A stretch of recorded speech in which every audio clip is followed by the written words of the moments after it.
السلام عليكم ورحمة الله وبركاته.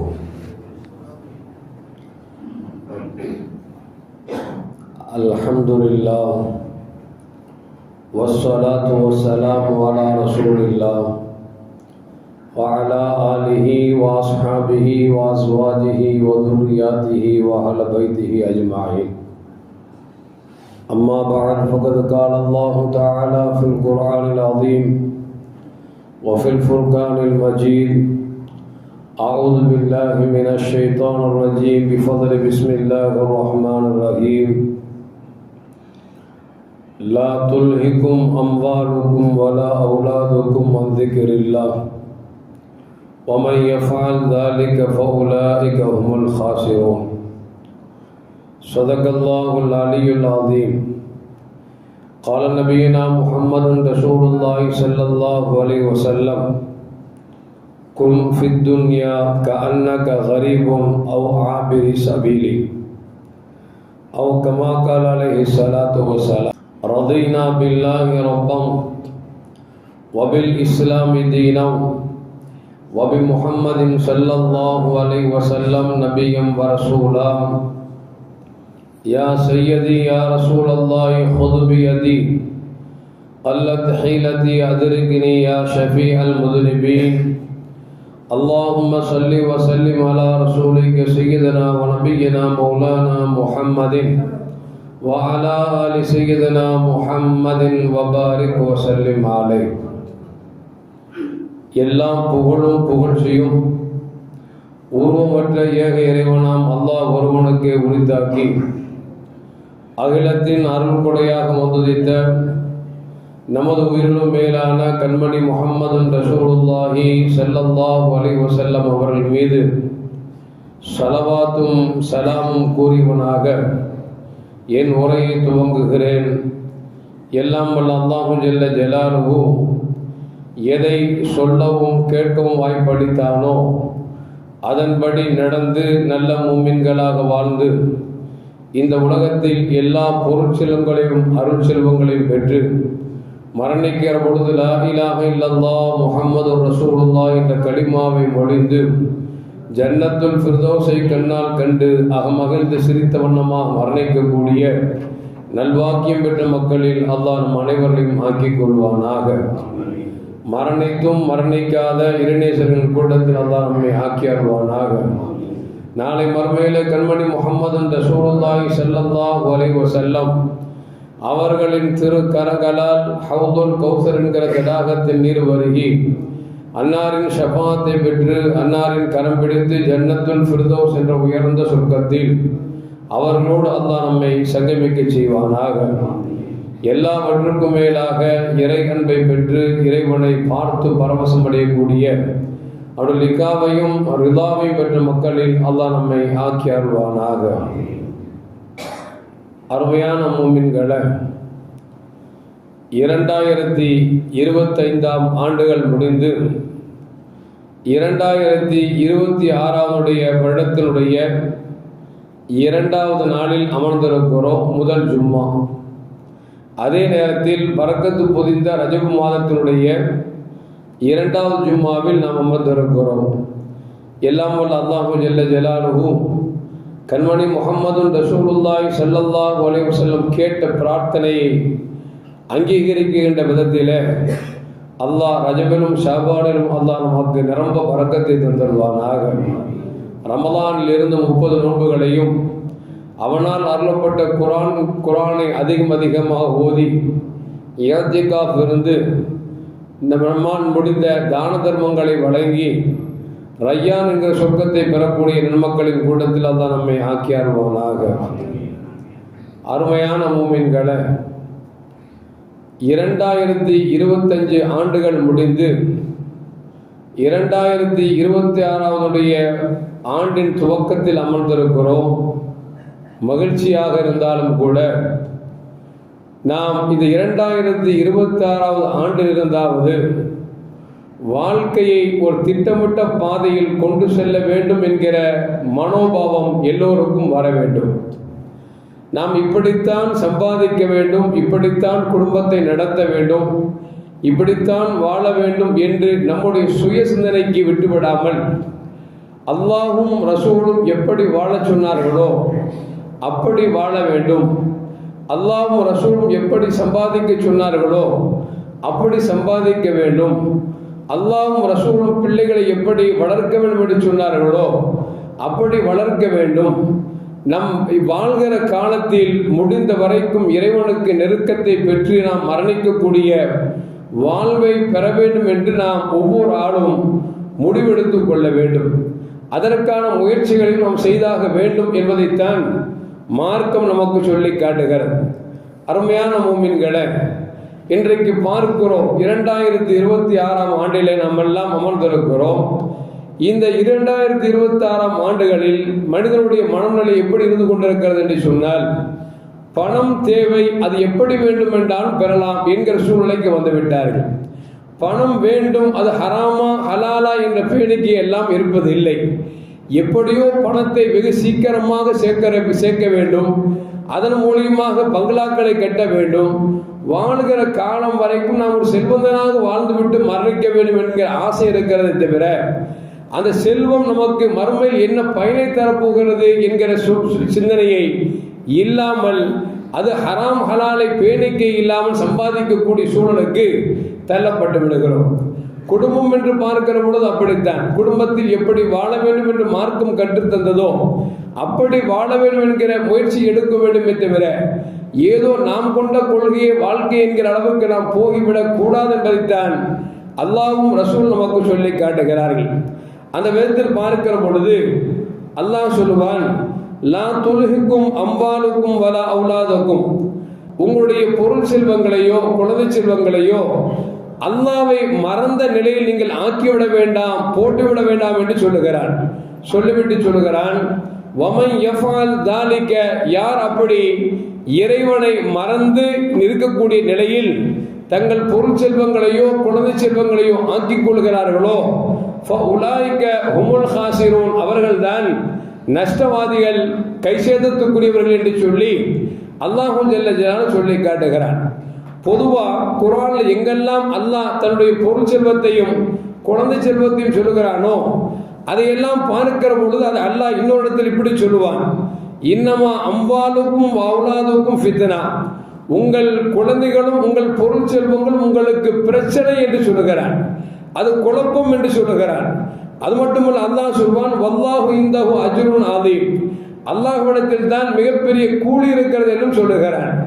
அப்படி என்று சொன்னால் பொருள் செல்வம் திரட்டுவது என்பது கூடாதா, அல்லது பிள்ளைகள் பெற்றுக்கொள்வது கூடாதா என்று சொன்னால் கூடும். ஆனால் அல்லாஹ் சொல்லுகிறான், உங்களை படைத்த இந்நோக்கம் என்னவென்று சொன்னால், என்னை நெருங்குவதற்காக, என்னை வணங்குவதற்காக படைத்த நான் உங்களுக்கு தேவைக்காகத்தான் பொருளாதாரத்தை நான் படைத்திருக்கிறேன். குழந்தை செல்வங்களுக்கு உங்களை தந்திருக்கிறேன். இந்த பொருள் செல்வங்களும் குழந்தை செல்வங்களும் இறைவனை மறக்கடித்து விடக்கூடாது. அப்படி மறக்கடிக்காமல் இருந்தால் அந்த பொருள் செல்வம் இருக்க வேண்டிய செல்வம், அந்த குழந்தை செல்வம் இருக்க வேண்டிய குழந்தை செல்வம் இறைவனை மறக்கடித்து விட்டது என்று சொன்னால் அந்த செல்வமும் அந்த குழந்தை செல்வமும் அது உங்களுக்கு சோதனை, ஃபித்னா என்று அல்லாஹ் ஜல்ல ஜலாலுஹு சொல்லி காட்டுகிறான் என்பதை மறந்துவிடக் கூடாது. இன்னொரு இடத்துல அல்லாஹ் சொல்லுவான், மா இந்தக்கும் என்பது ஒமா இந்தல்லாஹி பார், நீங்கள் வைத்திருக்கக்கூடிய பொருள் செல்வங்களாக இருந்தாலும் குழந்தை செல்வங்களாக இருந்தாலும் எல்லாம் செலவழிந்து போகக்கூடியதுதான். குழந்தை என்றால் மரணிக்க போகக்கூடியதுதான். உங்களிடத்தில் இருக்கும், ஒரு கட்டத்தில் இல்லாமல் போய்விடும். ஆனால் அல்லாஹ்விடத்தில் இருக்கக்கூடியது இருக்கிறதே என்றென்றும் நிரந்தரமானது, நித்தியமானது என்று சொல்லி அல்லாஹ் ஜல்ல ஜலாலுஹு சொல்லிவிட்டு அந்த வசனத்தின் தொடரில் சொல்லுவான், யார் நல்லதை செய்கிறார்களோ அல்லாஹ் ஜல்ல ஜலாலுஹு அவர்களுக்கு சிறந்த கூலியை கொடுக்கிறான் என்று சொல்லி அல்லாஹ் ஜல்ல ஜலாலுஹு குர்ஆனிலே சொல்லி காட்டுகிறான். அப்படி என்று சொன்னால் நம்மை படைத்த நோக்கத்தை மறக்கடிக்கக்கூடிய பொருளாதாரமும் குழந்தை செல்வத்தையும் நாம் ஆக்கிவிடாமல், கொடுத்திருக்கிற பொருளாதாரமும் குழந்தை செல்வங்களை கொண்டு நாம் இறைவனை நினைக்க வேண்டும், இறைவனை இணங்க வேண்டும், இறைவனை வணங்க வேண்டும் என்கிற அந்த தத்துவத்திற்கு வர வேண்டும் என்பதைத்தான் அல்லாஹ் ஜல்ல ஜலாலுஹு நமக்கு சொல்லி காட்டுகிறான்.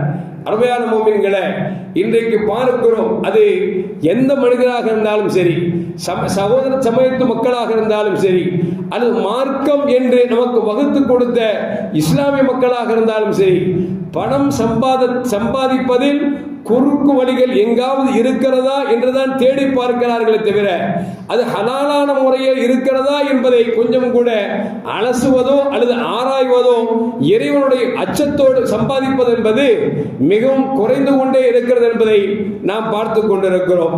நபிகள் நாயகம் ஸல்லல்லாஹு அலைஹி வஸல்லம் அவர்கள் ஒரு கட்டத்தில் அமர்ந்திருந்தார்கள். அமர்ந்த பெருமானார் ஸல்லல்லாஹு அலைஹி வஸல்லம் அவர்கள் தங்கள் கையை கொண்டு ஒரு கோடை நேராக கிழித்தார்கள். ஹாதா சபீலுல்லாஹி முஸ்தகீமா, இந்த பாதை தான் நேரான பாதை என்று கண்மணி முஹம்மது ரசூலுல்லாஹி ஸல்லல்லாஹு அலைஹி வஸல்லம் சொன்னார்கள். வஹத்த ஹுதூதன் அன் யமீனிஹி வஸிமாலிஹி, வலது பக்கத்தில் ஒரு கோடை போட்டார்கள், இடது பக்கத்தில் ஒரு கோடை போட்டார்கள். சொன்னார்கள் ஹாதா சபீலுன் லைஸ மின்ஹா சபீலுன் இல்லா அலை ஷைத்தான், இந்த குறுக்கு வழி இருக்கிறதே, வலது பக்கத்தில் போட்டதும் இடது பக்கத்தில் போட்ட குறுக்கு வழி இருக்கிறதே, இந்த குறுக்கு வழியில் ஷைத்தான் இருக்கிறான் என்று பெருமானார் ஸல்லல்லாஹு அலைஹி வஸல்லம் சொன்னாங்க. நேரான வழியில் போனோம்னா எந்த பிரச்சனையும் கிடையாது. குறுக்கு வழியில் போக வேண்டும் ஆசைப்பட்டோம் என்று சொன்னால் அது நமக்கு பார்ப்பதற்கு குறுக்கு வழியாக தெரியும். சீக்கிரம் சம்பாதிக்கலாம் என்கிற சிந்தனை வரும், ஆர்வம் வரும். ஆனால் அங்கு ஷைத்தான் இருப்பான், எப்படி உங்களை கெடுத்து விடுவான் என்று நபிகள் நாயகம் ஸல்லல்லாஹு அலைஹி வஸல்லம் நமக்கு சொல்லி தருகிறார்கள். பார்க்கிறோம் அல்லவா, கூகுள் மேப்பை போட்டுட்டு நமக்கு ஒரு ரூட்டு தெரியும். அந்த ரூட்டு தெரிஞ்சிருந்தாலும் கூட அந்த ரூட்ல போகாம கூகுள் ஏதாவது சொல்லுகிறதா என்று சொல்லி கூகுளை ஆன் செய்துவிட்டு சீக்கிரமாக போய்விடலாம் என்று சொல்லி அவன் குறுக்கு பாதையை தேடுவான். அப்படி போகின்ற போது பார்த்தோம் என்று சொன்னால் நாம் எங்கே சேர வேண்டுமோ அந்த இடத்தை காமிக்காமல் ஒரு கட்டத்தில் வேறு இடத்தை காமித்து விடும். இல்லை என்று சொன்னால் அது எங்காவது போய் முட்டிவிடும். இன்னும் சொல்ல போனால் ஒருவர் பயானுக்கு அழைத்திருக்கிறார்கள், அவர் கூகுள் மேப் போட்டிருக்கிறார், ஒரு தூரமான பகுதி, அந்த தூரமான பகுதிக்கு அவருக்கு ஒரு அளவுக்கு வழி தெரிந்திருந்தாலும் கூட இந்த கூகுள் வழியாக நாம் செல்லலாம் என்று சொல்லி கூகுளை ஆன் செய்துவிட்டு அவர் சென்றிருக்கிறார்.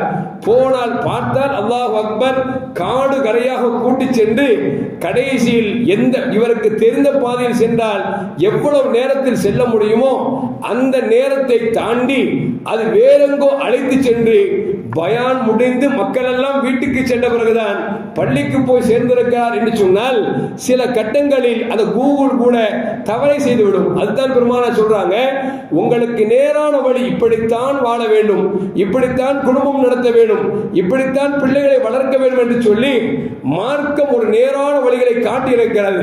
நீங்கள் நேரான வழி செல்லாமல் இதை இப்படி சென்றால் நமக்கு நன்றாக இருக்குமே, அப்படி சென்றால் நன்றாக இருக்குமே, சீக்கிரம் சம்பாதிக்கலாமே என்று சொல்லி குறுக்கு வழியில் சென்றால் அது கடைசி என்ன தரும் என்று சொன்னால் ஆபத்தை தந்துவிடும் என்பதை நாம் மறந்துவிடக் கூடாது. இன்றைக்கு பலர்கள் வியாபாரம் செய்கிறார்கள். வியாபாரத்தில் பார்த்தால் பிள்ளைகளை 12ஆம் கிளாஸ் வரைக்கும் படிக்க வைத்துவிட்டு ஏதாவது ஒரு விமான பயணத்தின் மூலமாக ஒரு வியாபாரத்தை தொடங்குகிறார்கள். அந்த வியாபாரம் என்ன செய்கிறது என்று சொன்னால் சில கட்டங்களில் ஹராம் ஹலால் பேணாமல் அவர்கள் குறுக்கு வழியில் சம்பாதிக்க வேண்டுகிற சிந்தனையோடு செல்கிற பொழுது சிலர்கள் மாட்டிக்கொள்கிறார்கள். பெற்ற பிள்ளையை இழக்கக்கூடிய தருணத்திற்கு தள்ளப்படுகிறார்கள் என்பதை எல்லாம் பார்த்துக் கொண்டு இருக்கிறோம் அல்லவா. அப்படி என்று சொன்னால் குறுக்கு பாதை என்பது என்றைக்கும் ஆகாது. இன்னும் சொல்ல போனால் நம் இஸ்லாமிய சமூகத்தில் பலர்கள் என்ன பயணம் என்கிற ரீதியிலே அவர்கள் உண்மையான ஹலாலான முறையில் பயணத்தை மேற்கொண்டிருந்தார்கள்.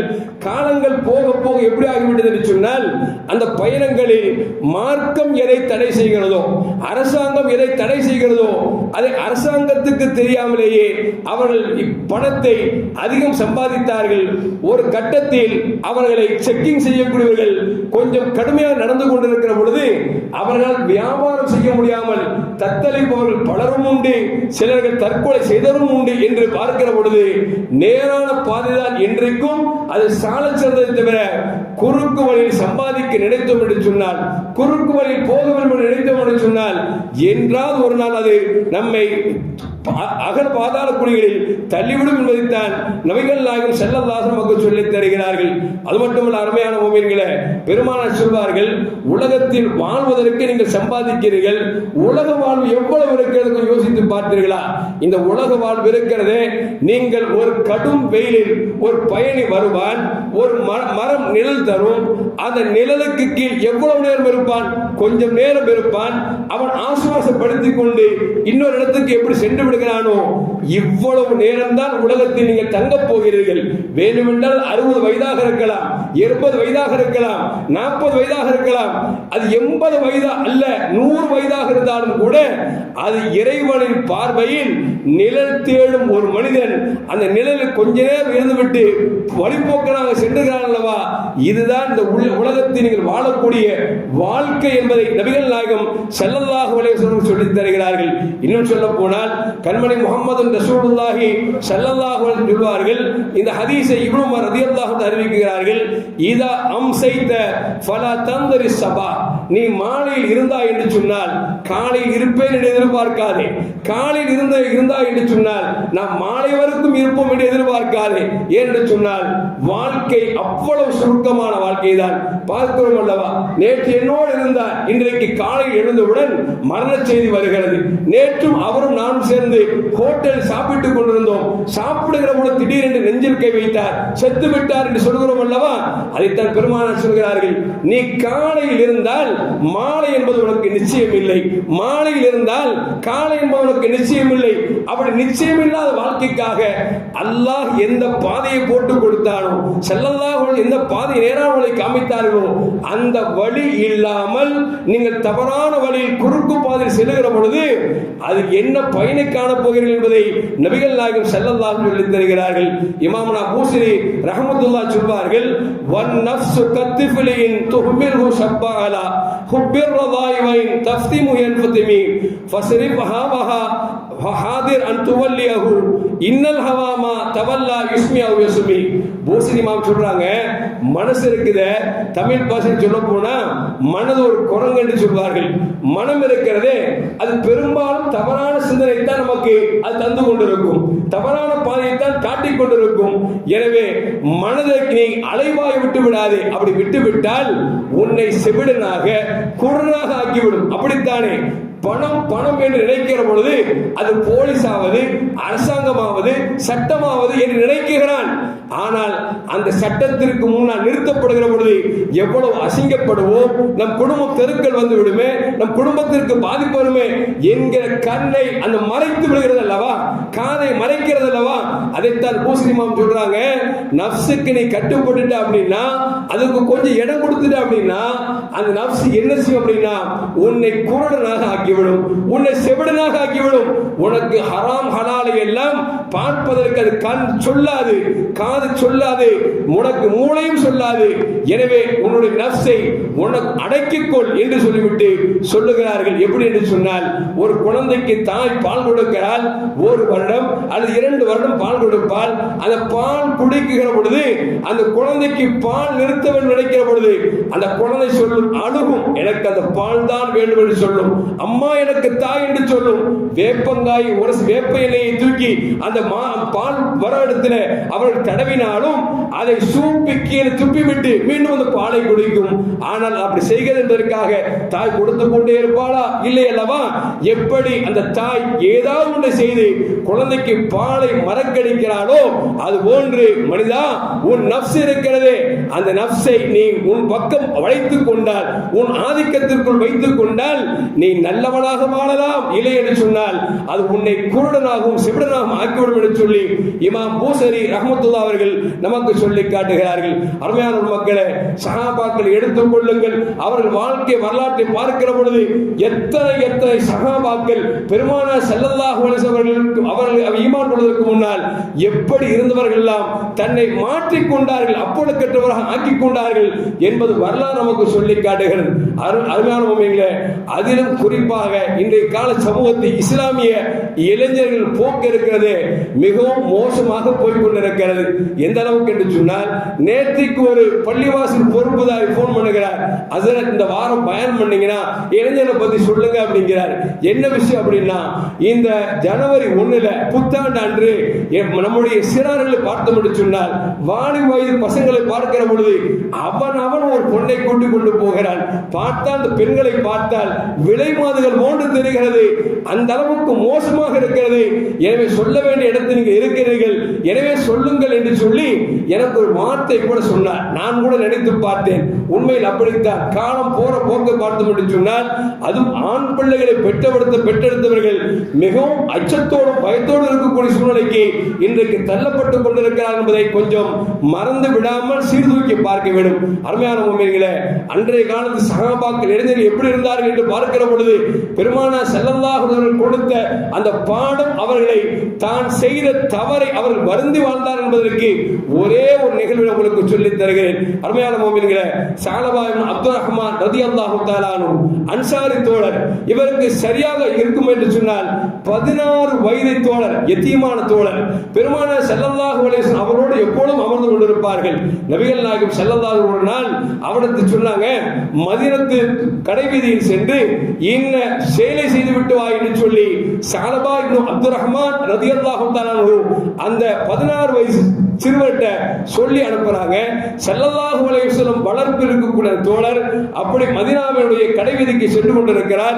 செல்லுகிற பொழுது ஒரு வீடு, அந்த அன்றைய காலத்தில் வீடுகள்லாம் பார்த்தீங்க அப்படின்னா கதவு இருக்கா, நம்மள மாதிரி ₹1,00,000 கதவு வாங்கி போறோம்னா அந்த கிடையாது, ஒரு துணி தொங்க போட்டிருப்பாங்க. இவர் போய்கொண்டே இருக்கிறார். போகின்ற பொழுது திடீரென்று காற்று கொண்டு வீசுகிறது. வீசியவுடன் அந்த திரை கொஞ்சம் அகலுகிறது. அகண்டவுடன் இவர் பார்வை அந்த வீட்டுக்குள் செலுத்துகிறார். அங்கு ஒரு பெண்மணி குளித்துக் கொண்டிருக்கிறார். குளித்துக் கொண்டு இருந்த காட்சியை இவர் பார்த்து விட்டார். பார்த்தவர் பெருமானார் சொன்னார்களா, முதல் பார்வை உங்கள் பார்வை, இரண்டாவது பார்வை இருக்கிறதே அது சைத்தானின் பார்வை என்று சொல்வார்கள்.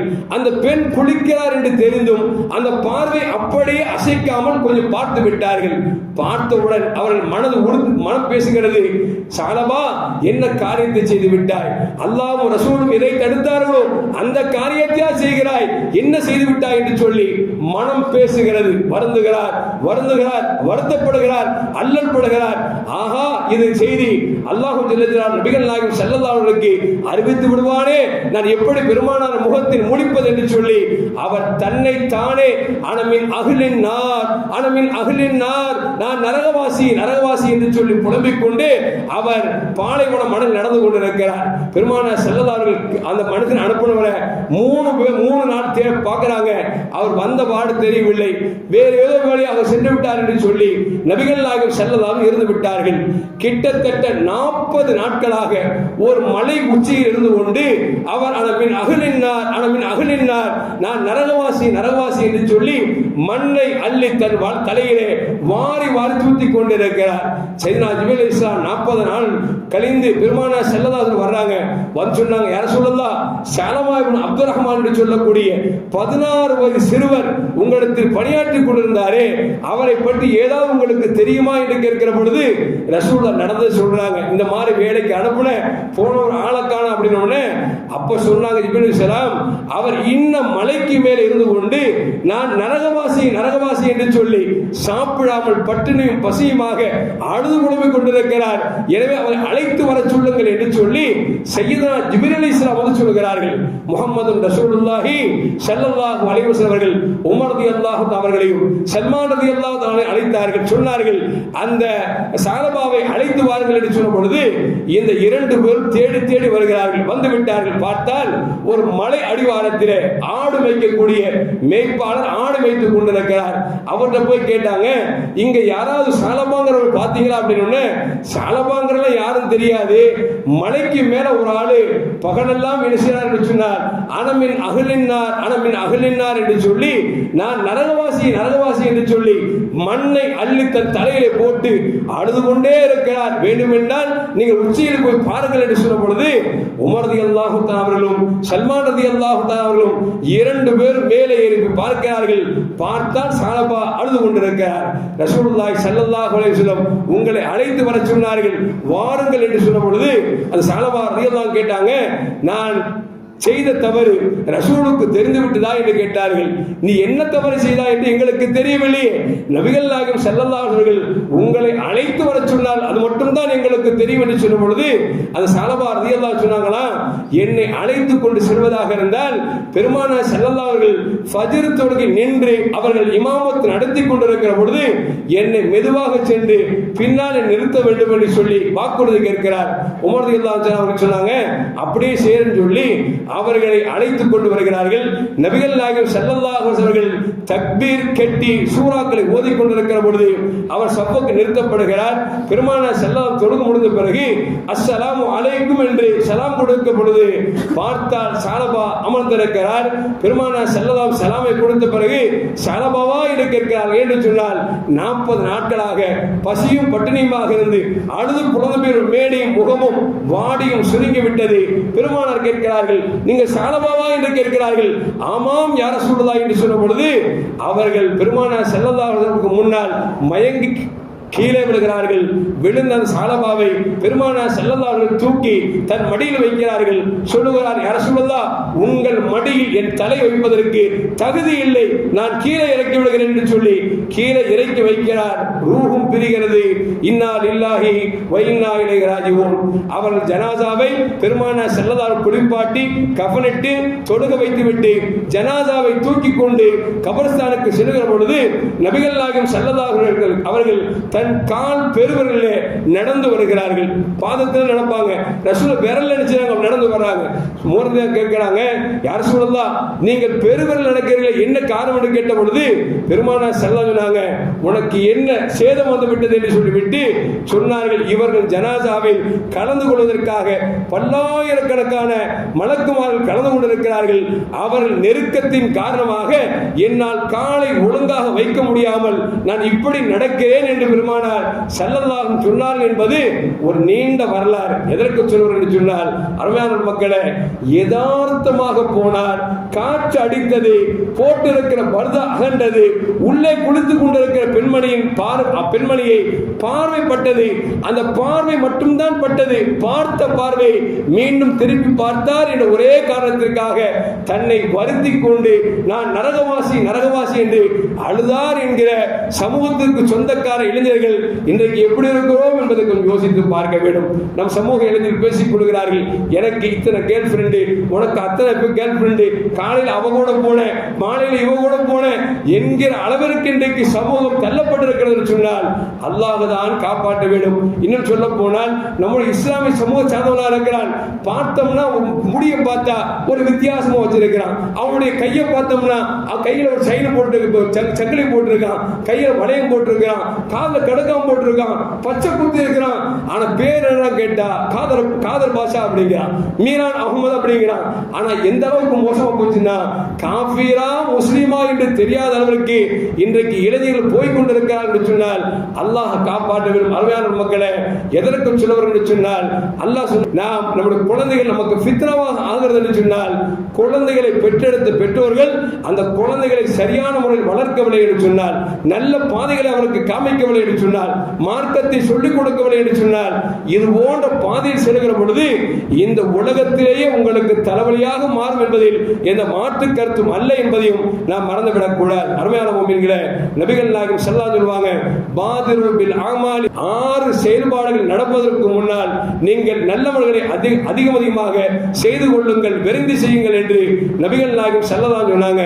சொல்லிட்டு சொன்னாங்க, இமாரத்து சுபஹா, உலகம் அழிவு நாளின் அடையாளத்தில் ஒன்று மடையர்கள் தலைவராவார்கள் என்று கண்மணி முஹம்மது ரசூலுல்லாஹி ஸல்லல்லாஹு அலைஹி வஸல்லம் என்று சொன்னார்கள். ஏதாவது காரியம் ஒரு பணக்கார ரெக்கமெண்ட் இல்லாம செய்ய முடியாது. ஒரு வியாபாரத்துக்கு போறோம், ஒரு ஆசீர்வாதம் கூட்டானே நீங்க ரெக்கமெண்ட் பண்ணுங்கன்னு சொல்லி அவங்க ஒரு கட்டிங் கொடுத்தா வியாபாரம் செய்ய முடியும், பகரமா இல்லையா? இதெல்லாம் கியாமத் நாள் அடையாளத்தில் ஒன்று என்றார்கள் பெருமானார் ஸல்லல்லாஹு அலைஹி வஸல்லம்.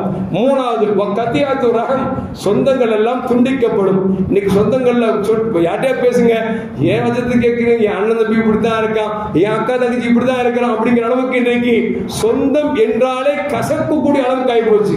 இன்னும் சொல்ல போனா நமக்கு எதிராக சாட்சி சொல்ல யார் வரானா, இன்னொருத்தன் வரல, நம்ம சொந்தக்காரன் நமக்கு வரணும் அப்படின்னா ஸல்லல்லாஹு சொல்றாங்க இது கியாமத் நாள் அடையாளத்தில் ஒன்று என்று பெருமானார் ஸல்லல்லாஹு சொன்னாங்க. பைஉல் ஹுக்கும், அதுபோல் அது லஞ்சத்தை கொண்டு இவங்க கட்டிங் கொடுத்தா இந்த வியாபாரம் கிடைக்கும் அப்படிங்கிற சூழ்நிலைக்கு போயிருக்கும்ல, இதுவும் கியாமத் நாளுடைய அடையாளம் என்று பெருமானார் ஸல்லல்லாஹு சொன்னாங்க. அடுத்து சொன்னாங்க ரத்தங்கள் எல்லாம் லேசாக கருதப்படும். பார்க்கிறோமா இல்லையா, திருத்தணியில ஒரு பையனை போட்டு 4 பேரு அறுனா இருக்கான், கொத்து கொத்து கொத்துறான், கறியை வெட்டுற மாதிரி வெட்டுறான். பீகார்ல எங்கெங்கயோ நடக்குதா இல்லையா, சாதாரண செய்யறது மட்டுமல்ல, அதை பேஸ்புக்ல போடுறோம் அப்படின்னா எவ்வளவு துணிச்சலும் அழுத்தம் இருக்குன்னு யோசிச்சு பாருங்க. ஏன்னா அரசாங்கம் ஒன்றும் செய்வதற்கு தகுதி இல்லாமல் போய்விட்டதன் காரணமாக ரத்தங்கள் எல்லாம் லேசாக்கப்படும் அப்படின்னா போயிட்டே இருப்போம். திடீர்னு அந்த கத்தியை வச்சு குத்துவான், ஏன் குத்துறான் அவனுக்கும் தெரியாது, ஏன் குத்துப்பட நமக்கும் தெரியாது. அப்படிப்பட்ட காலத்துல, மோசமான காலத்துல உட்கார்ந்துட்டு இருக்கோம் அப்படிங்கிறதையும் நாம் மறந்துவிடக் கூடாது. நபிகள் நாயகம் ஸல்லல்லாஹு மேலும் சொல்றாங்க, அது மட்டுமல்ல குர்ஆனை இசையாகவே ஆக்கிக் கொள்வார்கள், இதுவும் கியாமத் நாள் அடையாளம் என்று பெருமானார் ஸல்லல்லாஹு சொல்லிவிட்டு சொல்கிறார்கள். யுகத்திமூன ரஜுல லைஸ பி அஃப்கஹிஹி, அதாவது ஒரு மனுஷன் முற்படுத்துவாங்க ஒரு நல்ல செயலுக்கு, அவன் மிகப்பெரிய மார்க்க ஞானியோ அல்லது நல்ல மனிதனோ இருக்க மாட்டான், மாறாக அவன்கிட்ட செல்வம் இருந்தால் மட்டும்தான் முற்படுத்துவார்கள். பார்க்கிறோமா இல்லையா, ஒரு காலத்துல ஒரு கடை திறந்தாங்கன்னா ஒரு இமாம் சாப்பு கூட்டு வந்து பாத்தியா ஒரு கடை திறப்பாங்க. இன்னைக்கு அப்படி இல்லை, கடை திறக்கிறா இருந்தா அரசியல்வாதியை கூட்டு வந்து கொடியெல்லாம் கட்டி நல்ல மேலந்தாளம் போட்டு இன்னைக்கு திறக்கக்கூடிய சூழலுக்கு தள்ளப்பட்டிருக்குன்னா இதுவெல்லாம் கியாமத் நாள் அடையாளம் என்பதைத்தான் நபிகள் நாயகம் ஸல்லல்லாஹு சொல்லித் தருகிறார்கள். அருமையான மக்களே, நல்லா யோசிச்சு பார்க்கணும். ஜிப்ரீல் ஒரு இடத்துல ரசூலுல்லாஹ் வந்தாங்க, வந்து சொன்னாங்க, யா முஹம்மத் இஷ் மாஷேத ஃபைன்னக மய்யித்துன், எப்படி எல்லாம் வாழணும்னு ஆசைப்படுறீங்களோ வாழ்ந்துக்குங்க. யார்கிட்ட? ரசூலுல்லாஹ் ஜிப்ரீல் சொல்றாங்க. இது ரசூலுல்லாஹ்க்கு இல்ல, இந்த உம்மத்துக்கு பாடம். எப்படி வாழணுமோ அப்படிலாம் வாழ்ந்துக்குங்க. ஆனா ஒரு நாள் மௌத்தா போயிருங்க, அதை மட்டும் மனசுல வச்சுக்கங்க. ஒரு நாள் மௌத்தா போயிருவேன். பெருமாள் சொல்றாங்க, வா ஹபீப் மன்ஷேத ஃபைன்னக முஃபாரகும், எதையெல்லாம் விரும்பணுமோ அதையெல்லாம் விரும்பிக்குங்க. உங்க பொண்டாட்டி விரும்புறீங்களா, லவ்வர் விரும்புறீங்களா, அக்கம் பக்கத்து பொம்பளை விரும்பியா, எதை வேணா விரும்பிக்கோ. ஆனா ஒரு நாள் பிரியத்தான் போகிறாய், ஒரு நாள் பிரியத்தான் போகிறாய். பெருமாள் மேலும் சொல்றாங்க, வாகமல் மாஷேத்த ஃபைன்னக முஜிஸின் பிஹி, என்ன வேணாலும் செஞ்சுக்கப்பா, ஹராமா ஹலாலா என்ன வேணா செஞ்சுக்கோ, ஆனா ஒரு நாள் கூலி கொடுக்கப்படும். ஹலாலா செஞ்சா நன்மை கிடைக்கும், சொர்க்கம் கிடைக்கும், ஹராமா செஞ்சா உனக்கு பாவம் கிடைக்கும், நரகம் கிடைக்கும் என்று ரசூலுல்லாஹ்வை பார்த்து ஜிப்ரீல் அலைஹிஸ்ஸலாம் சொன்னார்கள். சொல்லிட்டு ரசூலுல்லாஹ் சொல்றாங்க, வஅலம் அன்ன ஷரஃபல் மூமின் கியாமுல் லைல், மூமின்களுக்கு கண்ணியம் என்ன தெரியுமாங்க, 5 நேர தொழுகையை தாண்டி இரவில் தொழுகிறோம் பாத்தீங்களா, இதுதான் மூமின்களுக்கு கண்ணியத்தை பெற்று தரும் என்று சொல்லிவிட்டு மேலும் பெருமானார் சொல்றாங்க, எந்த மனுஷனுக்கு தேவையாகாதீங்க, இதுவும் மூமின்களுக்கு கண்ணியத்தை பெற்று தரும் என்று நபிகள் நாயகம் ஸல்லல்லாஹு சொல்றாங்க. அப்படின்னா அருமையான மக்களே, கொஞ்சம் யோசித்து பார்க்க வேண்டும். வாழுகிற காலத்தில் நாம் யாரை வேணா நேசிக்கலாம், ஆனா என்னைக்காவது பிரியா போறோம். பாப்பாவை நேசித்தாலும் சரி, உமாவை நேசித்தாலும் சரி, யாரை நேசித்தாலும் ஒரு நாள் பிரிய போகிறோம். என்ன செஞ்சாலும் செஞ்சுக்கலாம், ஆனா அல்லாஹ் கூலி கொடுப்போம் அப்படிங்கிறத யோசிச்சுட்டோம் அப்படின்னா நாம் எந்த வழியில் வாழ வேண்டும் என்கிறதை பெருமானார் ஸல்லல்லாஹு கற்றுக் கொடுத்தார்களோ அந்த வழியில் வாழ்வோம் என்பது இந்த மாற்று கருத்தும் அல்ல.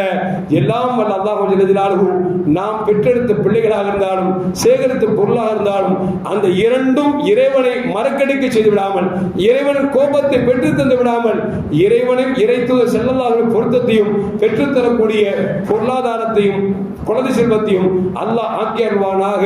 அஸ்ஸலாமு அலைக்கும் வரஹ்மத்துல்லாஹி வபரகாத்துஹு.